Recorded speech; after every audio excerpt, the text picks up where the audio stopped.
ঈদের সময় কিছু ওভার স্মার্ট পাগল আছে সমাজে। এটা নিছি যে এটা ব্র্যান্ডার বেড়া, কথা বলেন না ঠিক কিনা জোরে বলেন। মানে প্রতিবেশীকে এসে বোঝায় যে সে শহরের সবচেয়ে ব্র্যান্ডের কাপড় নিছে। এগুলো ঈদের দিন মসজিদে যাওয়ার সময় আসার সময় কিলোইস দৌড় হরিবে হটিয়ে আইবে,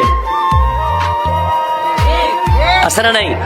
কিন্তু যিনি শহর থেকে আসছে প্রায় সময় উনিও কিন্তু রিয়াজউদ্দিন বাজার থেকে নিছে, তাল থেকে। কিন্তু ভাবসাপে এমন, মানে প্রতিবেশীকে বোঝাতে হবে যে আমি শহরে থাকি, আমার কাপড় শহুরে, আমার জুতো শহুরে, আমার সবকিছু শহুরে, আমি শহরের মানুষ, তুমি গ্রামের মানুষ, এটা বোঝাতে হবে। আরেকজনের সাথে শুদ্ধ ভাষা বলে, অথচ তার ভাই যেটা বাড়িতে থাকে তার সাথে শুদ্ধ ভাষা বলে না। ওটা কেন আছস? কথা বলা, আমি একদম প্র্যাকটিক্যাল বলতেছি। অথচ উনিও প্রতিবেশী, ইনিও প্রতিবেশী।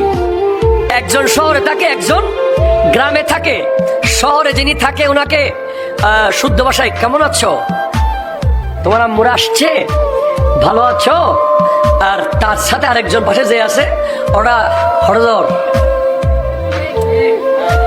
কথা কোনো ঠিক কিনা জোরে বলেন না।